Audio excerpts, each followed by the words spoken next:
we've done it. Okay. So this week, you've kind of mentioned to me a little bit that you wanted to talk a little bit about. We've done it. Oh, okay. So hold on. There we go. You want to talk about content creation, and it seems like you were kind of curious on a lot of different levels, or a lot of different aspects of that content creation. Right. So do you want to explain a little bit your thinking behind wanting to do this a little bit? Yeah, for sure. Because it mostly comes from my volume. Okay, I got it. It comes from like animation stuff mostly, and the like traditional animation community. And there's all this conversation about like being present on the internet, making sure people know about you and your art. And so there's a lot of conversation about having to draw every day, and then, oh man, that takes so much energy to do.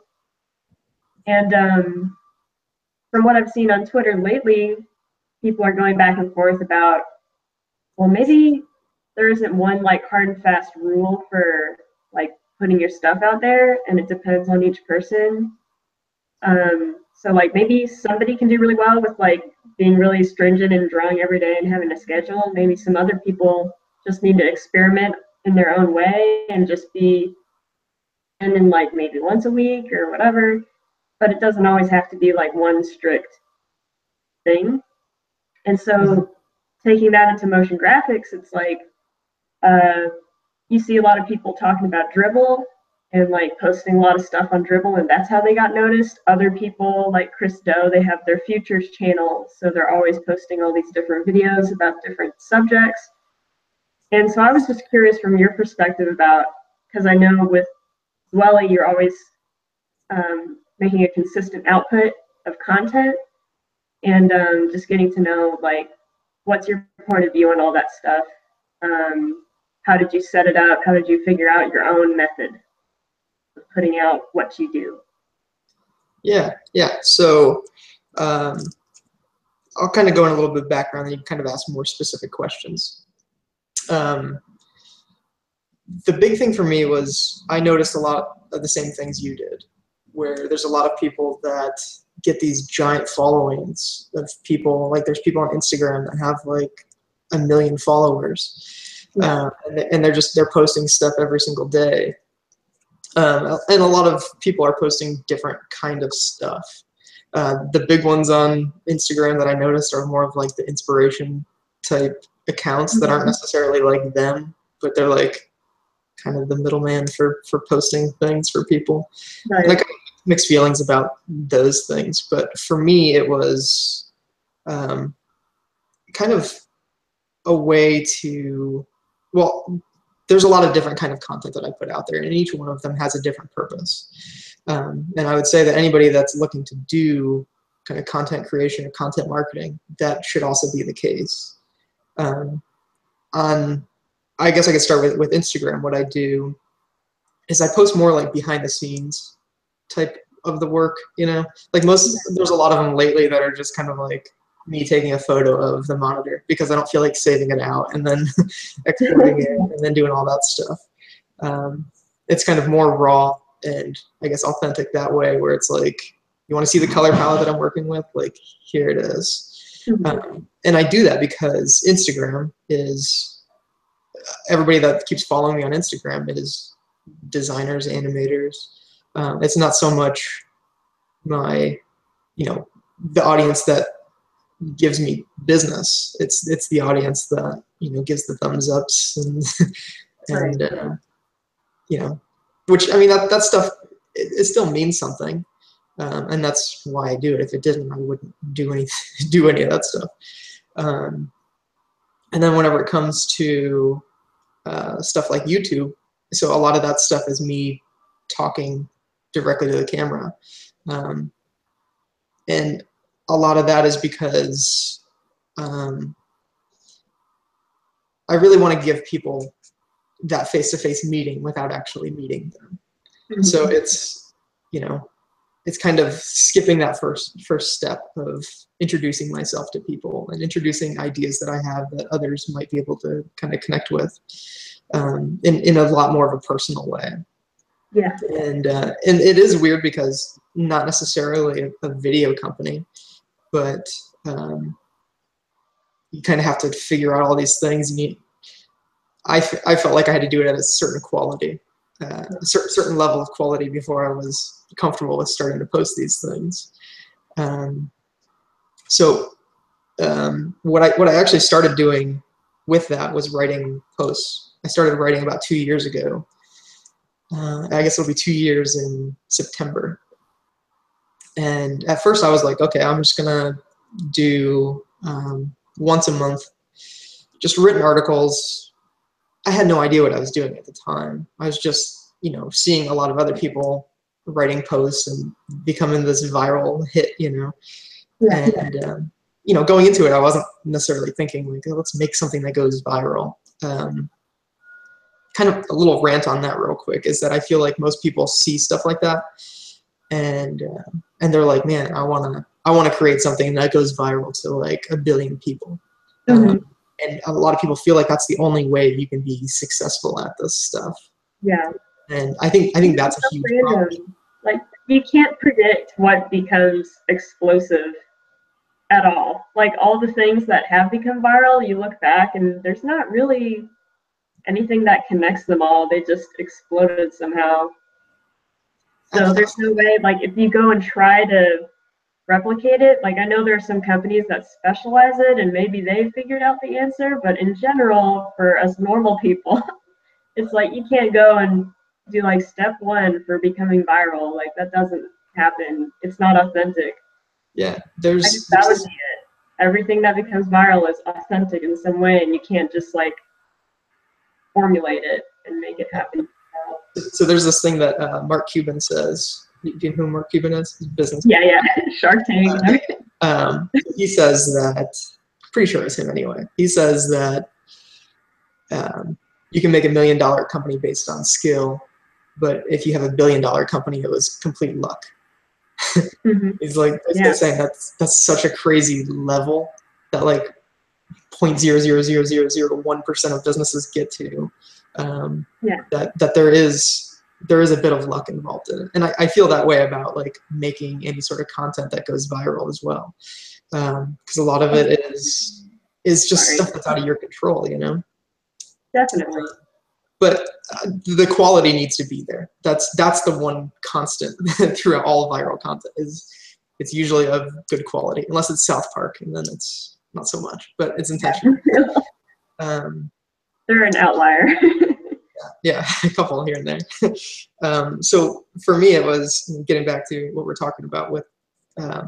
So I started with the written posts, and I started just writing monthly, not really knowing what would happen, but the things that I did know going into it was that it'd be good for search engines to have some more keywords to pull from.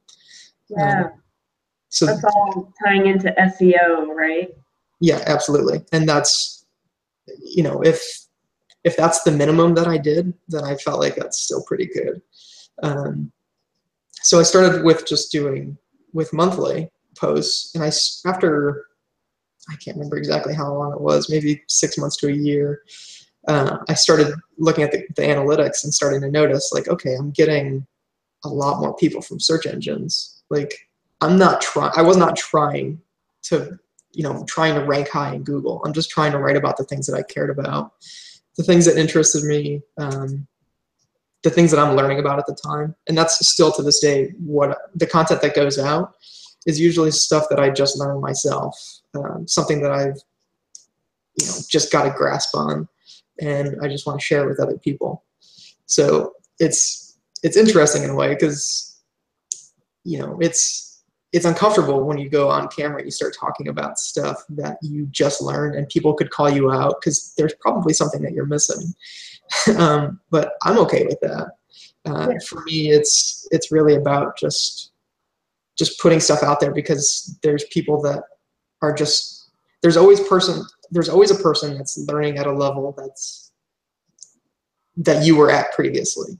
So it's about helping those people. And even the people that are like super smart, maybe it'd be a good like refresher for them. Yeah.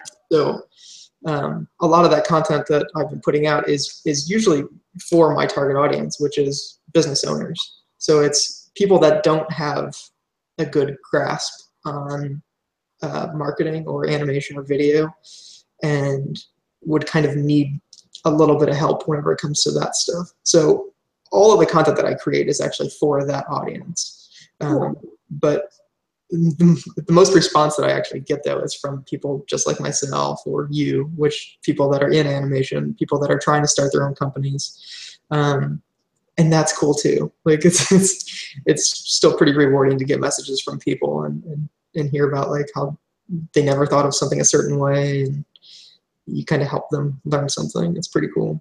Exactly. So after writing for a little bit, I kind of stepped it up and I started noticing even better results. Whenever I started, the goal was to get to a point where I could do this weekly, and it's tough. It's tough to do weekly, but it was a little bit easier that I kind of worked into it. Yeah, it's definitely work. It's probably between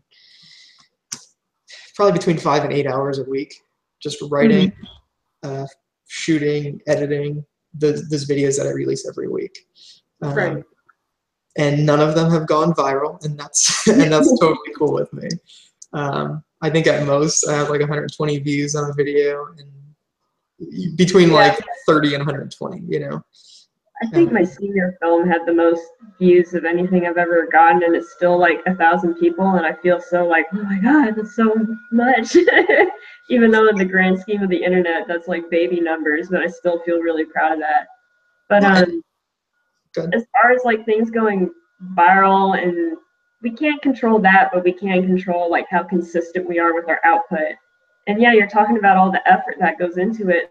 So I'm thinking like, and even with people who are more like traditional artists having to draw or having to animate a bunch of stuff consistently, it takes a lot of effort and time. And some people can get burnt out. And I'm like, how do you stay motivated, and how do you keep the energy to go back and make another video or an animation and stuff like that? Because it's so much. It's definitely hard. But really what it is anything that goes on my to-do list gets done. And I'm like that too. Like I got to write things down, and just being able to cross it off is satisfying enough that it keeps me going.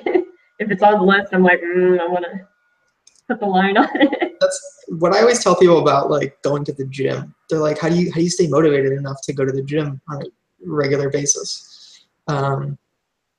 And so for 8 years, I've been running at least once or twice a week. I've been running for the last 8 years, and over the last probably 8 months or so, I've been going to the gym about twice a week.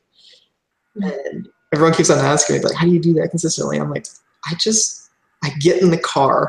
That's literally it. Like as soon as I get in the car, everything just, once you form that routine, I think that's what it is really, is starting to make things a routine. Once you can do that, then it's pretty easy. You just do it like it's on your to-do list, Getting started is the hardest part. You've heard of the "don't break the chain" thing, right? I think Seinfeld made that up. No. That's like, if you get started and you just build it up enough to where you go like even once, and you're like, okay, don't break the chain. You got to go again. And if you get off track, then you're like, oh no, I broke the chain. I got to get back on it and build it up again. Yeah, I totally see that. That's cool. Process. Yeah, exactly. It's like, well, if I've been starting for like this many months or something, I can't just take a day off now because it'll break all my, I've been going in order every day. And yeah, I think there's definitely something to that where it's like, I don't know. I guess there's this thing in me that I don't want to disappoint myself, sort of thing.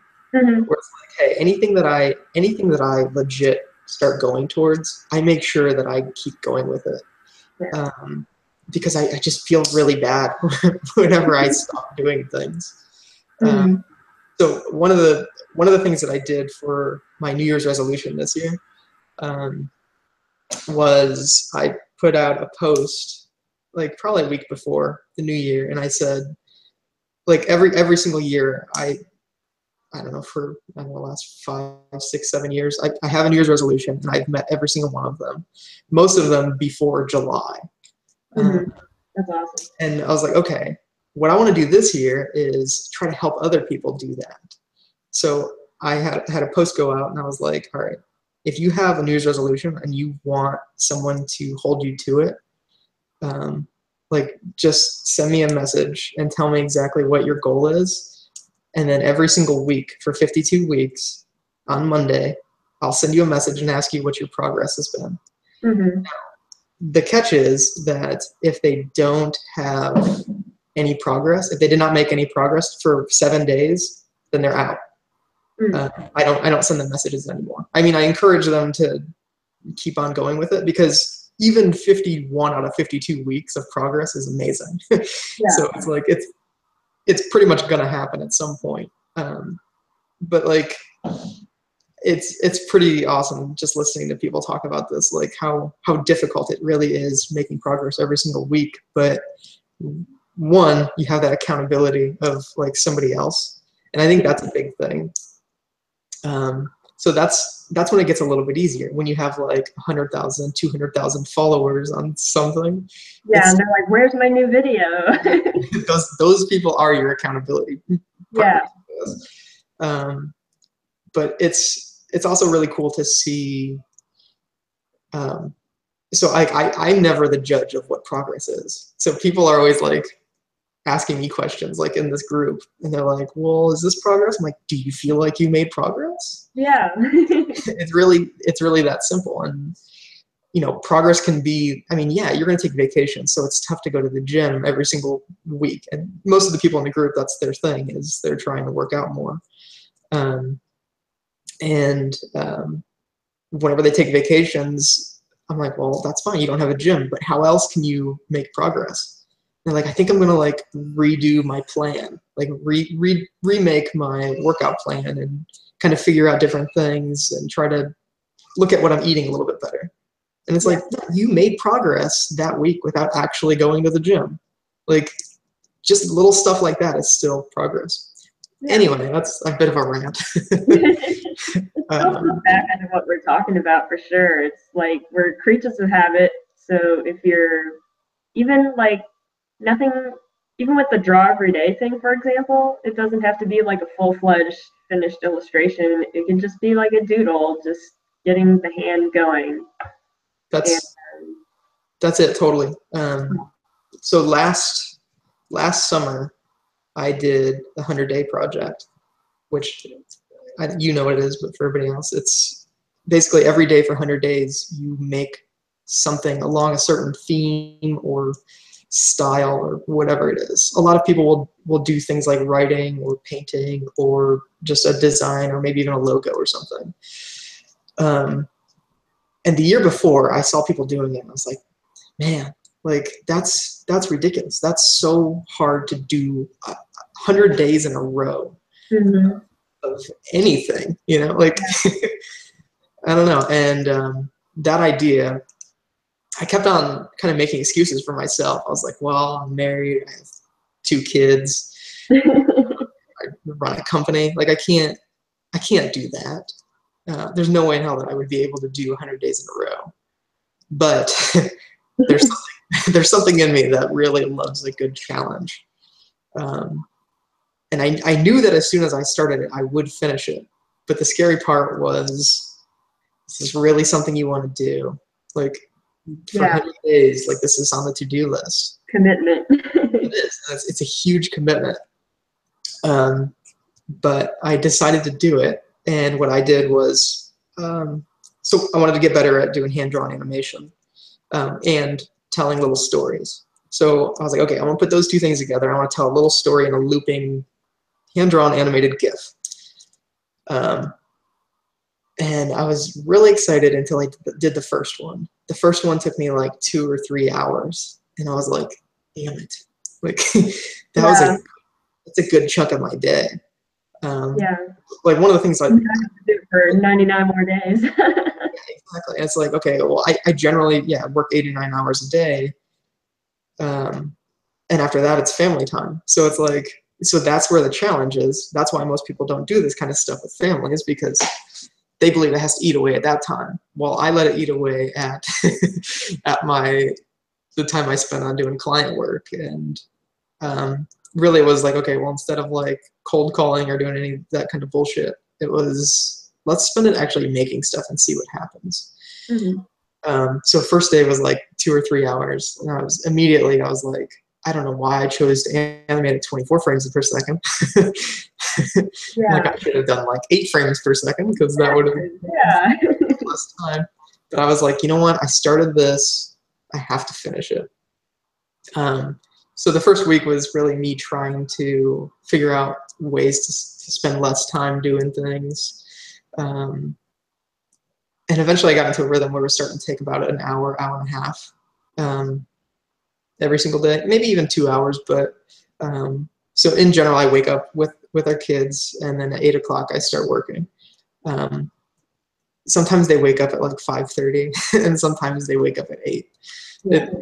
There's no rhyme or reason to when they wake up. But what I did with that time, like whenever they woke up, I would grab the sketchbook and I would figure out my idea. So like if I came to the computer and I didn't know, if I didn't have the idea, that was gonna be a shitty day.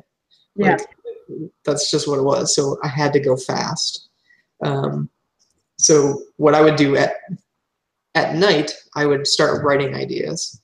In the morning, I would start sketching ideas. And then as soon as I started work at 8 o'clock, that first hour was go. Let's make something as fast as possible.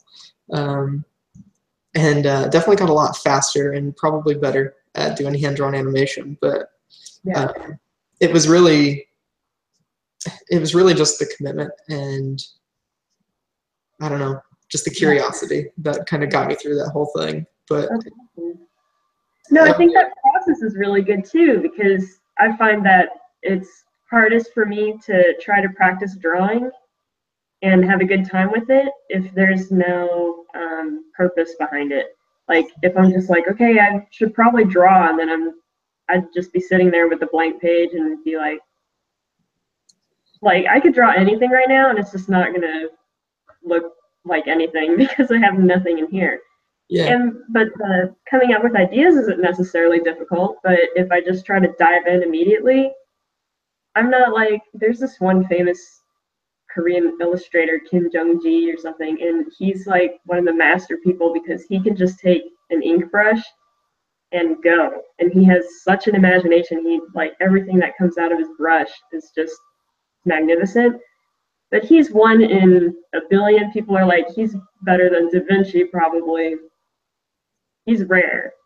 Normal people have to, sit for a minute and brainstorm, have a previous idea in mind, and then I can go ham in my sketchbook or whatever.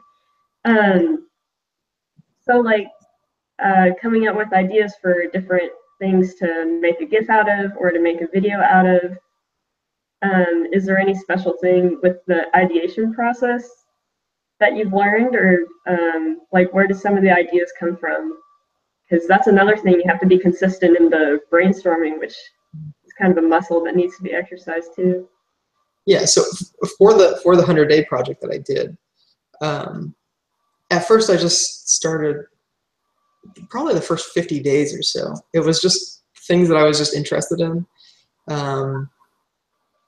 Like stuff like BMX and like, I don't remember most of the 50 off the top of my head. That was almost over a year ago now, I think. But it was just more about movement than it was about story. And that's when I was like, okay, once I got to that 50-day point, I was like, okay, now let's start getting better at the story element. Because I feel like that's the most important part of it. At first it was about learning how to use Adobe Animate. And then it's like, okay, I get it. Now it's, can you tell a story that people can connect to with a few pen strokes kind of thing, you know? So at that point, I was like, well, if you're going to tell a story, it has to be something that actually means something to you. And that's when things get a little bit more, what's the word? Vulnerable, is whenever you're telling stories about like your personal self. Like it's not some superficial, like stupid, I don't know, bouncing ball anymore. You know, it's telling someone about yourself, you know? So then it became like writing ideas out. And I mean, a lot of them, they're not like sad or anything like that. Just, there's just things that I'm thinking about, you know? Like one of them, for instance, nobody knows until now what this one meant. But I started thinking about like, whenever you lose somebody that you love, I feel like there's almost like a physics, there's physics to that, you know? And it's like, the idea was that they both, like this dot shoots up, and then whenever one separates and kind of fizzles out, the other one just, it changes their path in life, you know? And that idea was just kind of haunting me for a little bit. So it's probably the simplest animation that's on there. And it's probably one of the least liked ones. But it was like, at the same time, it was like, you know what? I'm really happy and proud of myself to like get a thought like that out of my head and into animation, you know? Like that piece itself wasn't necessarily the success. It was the sounds like a lawnmower race going on outside. It was the idea of being able to do something like that. That was the first time that I started doing this stuff by way of, and I've talked to you about this before, but by way of video and photography. And it was always like, not like National Geographic photography. It was like taking photos of people like doing stuff on their bikes. So it was like, like action sport type stuff. So I've never been like the storyteller. I've always been like the person that wants to capture cool moments, you know, and not really think about the story so much. But so it was kind of a big win during that 100 days to kind of be able to do that stuff. But one of the biggest things that came of that was that I figured out how to think faster. I've always been the kind of person where I kind of pride myself on quantity a little bit more so than quality. And I know the whole thing, like make sure everything you put out is of great quality. So Gary Vaynerchuk says this thing where quality is subjective. I'm not sure if we've talked about that before, but that's kind of another big thing about just content creation in general, where it's like, yeah, this video right now that people are watching, like, it's not the greatest quality. It's a webcam, and it's all grainy back here. My dog is right there. I have photos on the wall because I'm waiting to put them up here. And that's okay, because people will judge quality however they want to. I can't control that. All I can do is focus more on the quantity. And it's sort of like running a marathon, where like whenever you train for something like that, focus on going the 26 miles first. Don't worry about how fast you're going. Just get there. And then kind of, then over time, just keep going faster and faster. In this case, speed would be quality. You know what I mean? So it's like, just focus on getting the thing done first, and then over time you'll be able to do that thing at a better quality at that same speed. That's really the best way that I could put that, and that's really been the basis for a lot of the things that I do, because I do put out a lot of content. I do work on a lot of stuff, but it's always about not really worrying so much what people think about the quality, and just doing something that feels right to me. And being better than I was yesterday, you know? Definitely. And with those things combined, the content kind of goes in its own place. Yeah. So I'm not sure, this kind of another part of your question would be sort of the content that I do put out now. So for that 100 days, it was hand-drawn animation. That was tough. In an ideal world, I would still release weekly content, but it would be all animated content. Sort of like a TV show episode sort of thing, you know? Mm-hmm. That's in the ideal world, that's what would happen. Because that's what would communicate what I do with my audience best. But it's just not possible for me. It might be for some people, but I just can't do it. Not to the quality or level that I want to do it. And I might try things in the future where it's like just simple animated stuff with me talking in the background. But we'll see. I think that's kind of the big part of creating content in general is just start somewhere and see what happens, you know, and keep getting better and not think that you have to do one thing all the time. Yeah. And I think that's kind of another trap for people. Like, for instance, a logo designer, maybe like on Instagram, they posted like 50 logos on a white background in a row.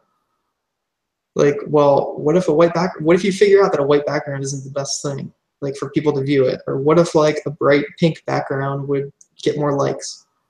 I mean, you don't just make the white background because you did before. You change it because you know that there's something better, you know? Yeah. So, for instance, with me in these videos, it was, whenever I started, it was, I mean, I started doing it in this background. This is the background right here for the videos. But since then, I don't think that the video has been released yet, but in a couple weeks, I got like a backdrop and moved my whole studio downstairs, and it's just a lot more official and just easier for me just to walk downstairs, hit go, and start talking. Right. But it's really about figuring those things out kind of along the way and not being afraid to change things as you go. Yeah. Yeah. Yeah, I think there's some people that I know that have done dailies and whatnot, but what I like doing is going back to some of their early posts, and you definitely see the change as they go, from how they, if it's like on paper, how they put the picture on things. It's like, oh, now they always post with a pencil in there, and it gets like a ton more likes for whatever reason. People just like knowing that, oh, they drew it with that or something. And then if it's a digital artist, they may add like speed paints a lot, or intermingle that with other things. So yeah, everybody has their own different way of doing whatever they do, and they learn how to present it along the way as well. And it's all just about being consistent, I guess. For sure. So one of the people that you're probably talking about is Beeple, who has, I don't know how many days in a row now. It's been like 9 years or 10 years, I think, in a row. I think he hit a decade or something. And yeah, it's crazy, especially so he has all of his stuff out there, so you can look at year one and like all the different days, and it's super cool just to see this stuff, and you can just see just little points along the way where it's like, man, he figured something out. Yeah. He had like that moment with lighting or something. Yeah, for sure. And it really, to me, it's about like that 10,000 hours where you can almost see it happening with some people. They learn little things along the way, and then it ends up being amazing. And now I have no idea how he would do any of the stuff he currently does in a single day, let alone be able to do anything else in the day. But that's his thing, you know? And that kind of gets me to other people doing daily stuff like that, where I don't think it's necessarily a bad thing that people are doing. I don't think it's a bad thing at all that people do dailies. I strongly recommend that. It can only do good things for you if you were to release things daily. It's just difficult. But my thing is that whenever people spend that time just making things that they already kind of know how to do, and they kind of stay in a world that they're comfortable with, that defeats the purpose of creating every single day. So that's why I get a little annoyed by some people where it's like, like, yeah, you've already shown that you can do these kinds of things. Like, you're not challenging yourself. You're just releasing something that you've kind of already done. Yeah. And that kind of goes against the 10,000 hours, where it's 10,000 hours of intentional practice. So at that point, you're just putting time in, but you're not actually getting any better, Exactly. So that's kind of my big thing there, where it's like, if you're going to commit to something like that, commit to something that you're not sure of at this moment, and just watch how much better you get over time. Yeah. Yeah, I think that's great advice. I think there was just one more quick question I had. It was, they're like, no more questions. It was, if given the choice, would you prefer creating a long-term project, like a short film, or a series of short things, like a gift series or something? I think you've had kind of experience with both, so what do you prefer doing? That's a good question, and one that definitely plagues me every single day. Where if you're making a short-term project, you want to make a long-term one. If you're making a long-term one, you want to do a short-term one. I haven't figured that one out yet, but I know that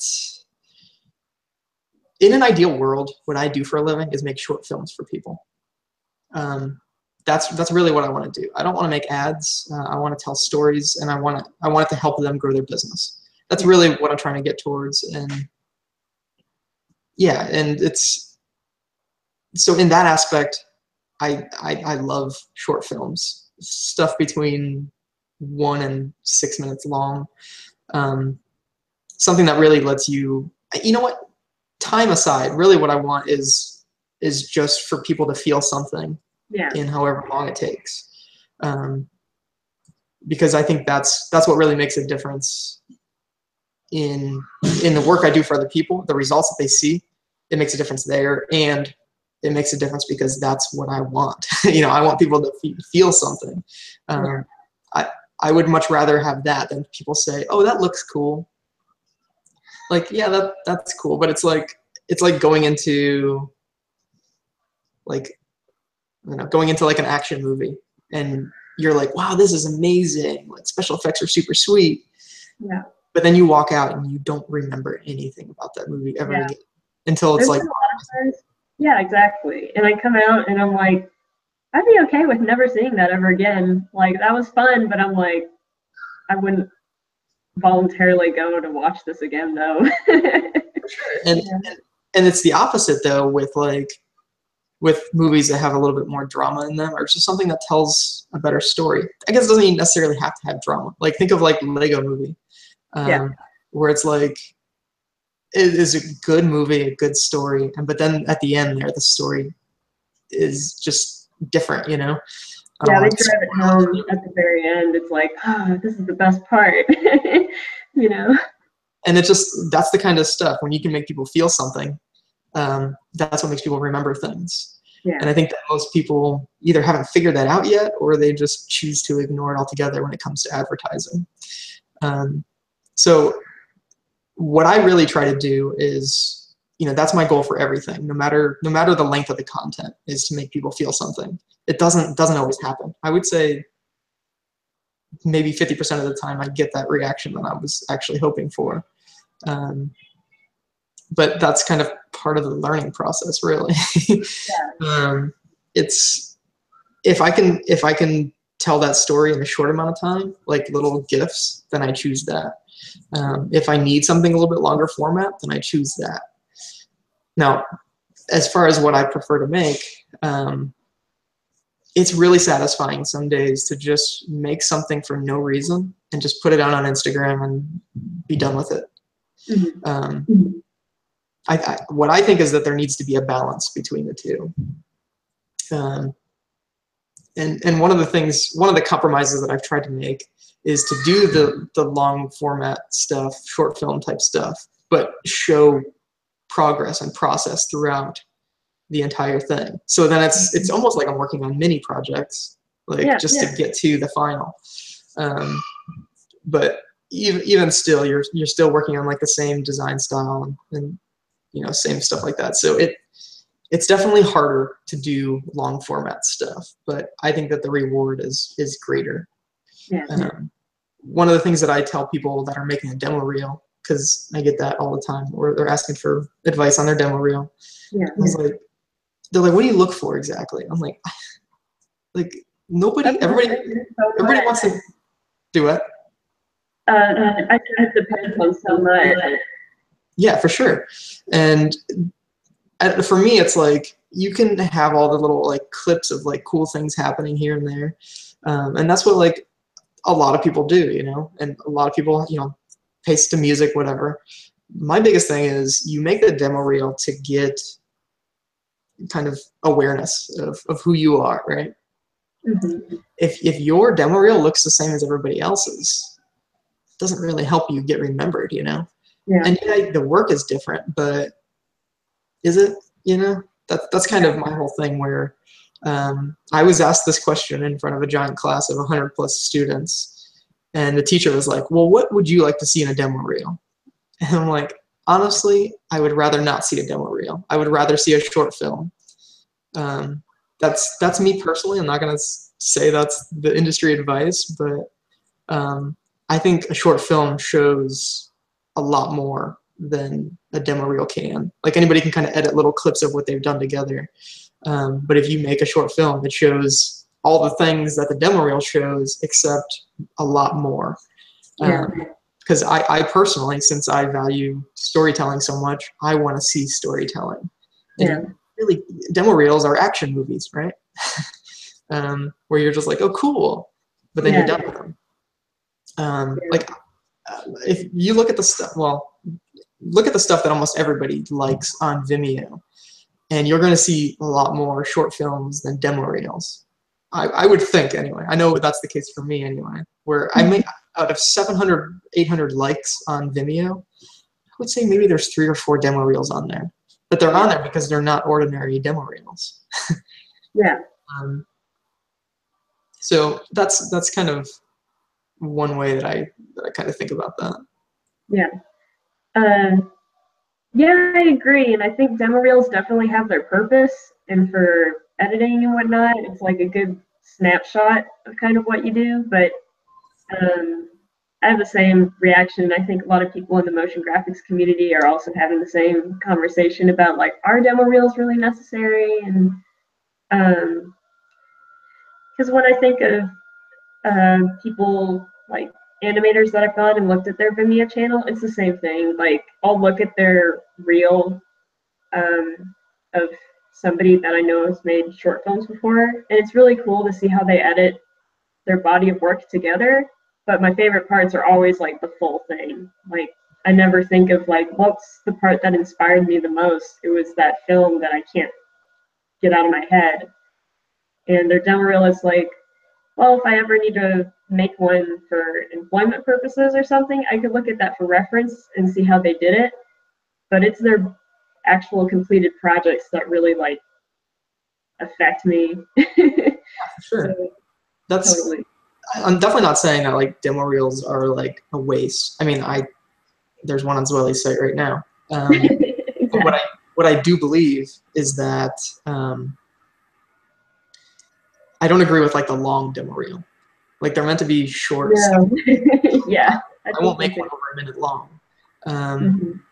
Where it's like if you're going to show like 4 minutes of like a demo reel, you might as well just have a short film out there, Like, yeah, exactly.